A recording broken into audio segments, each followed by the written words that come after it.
Sharfer. I am the river steward for Connecticut River Conservancy in Vermont and New Hampshire.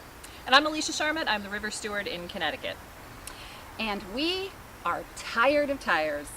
Every year during our Source to Sea cleanup, we find more and more tire dumps like this one here in this wetlands.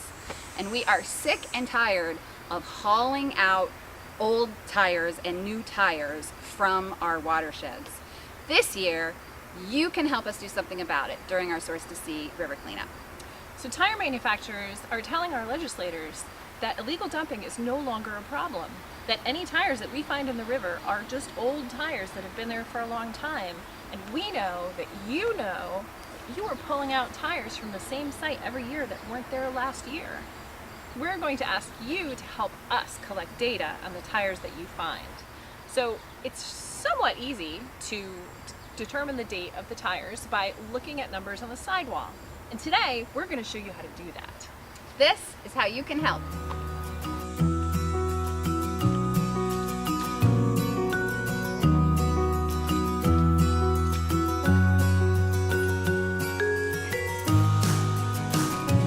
For most tires, the identification number is on the sidewall.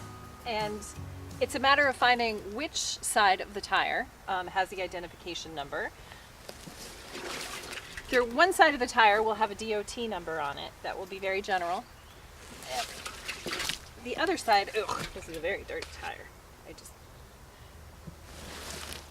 Will have numbers inside an indentation.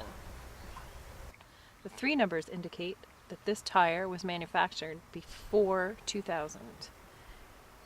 In the 44th week of the first year of the decade.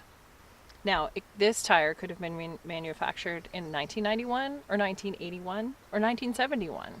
However, we're only interested in the fact that this tire was manufactured before the year 2000.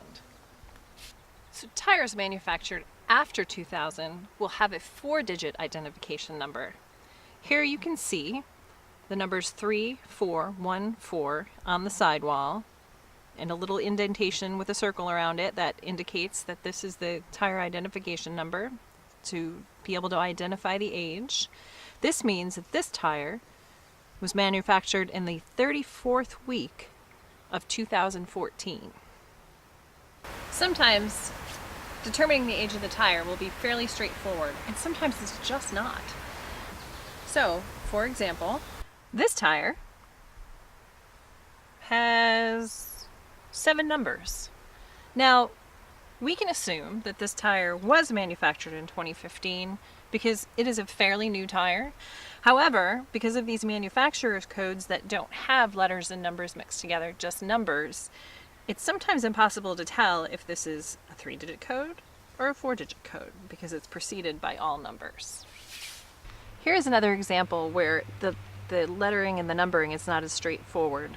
The last 4 of this is K, I think that's a 2, K or an X, 6. This doesn't follow the straightforward age system that we've seen on other tires. So we've provided a place on the form where you can just indicate that you're uncertain about the age of the tire. However, as we said, you can use common sense. If you think it's an old tire, then that was manufactured before 2000, then you can mark that on the sheet. So sometimes figuring out the age of tires in the field is almost impossible. Some of these tires have been here for such a long time that they're completely worn out. Do the best you can, but we still want to know about every tire you find, even if you can't figure out the age of it. So, along with your Source to Sea cleanup packet, you will receive a form where you can tally the number of tires you find and the age of tires that you find. And if you can complete this, along with all of the other information we need about the site where you found them and your group name, return it with your trash tally to us. And we will put all of this information together, and we will bring this information to our legislators and tell them that illegal dumping is still a problem. So another thing you can do is take pictures of the tires you find, put them on social media with the hashtags tired of tires, hashtag MyCTRiver, hashtag illegal dumping. And also Send those pictures to your local representative and tell them you are finding tires in your rivers and you want them to do something about it. We really appreciate your help in collecting this data for us and getting out there to clean up our watershed. It's invaluable. So have a good time at the Source to Sea cleanup, and thank you so much.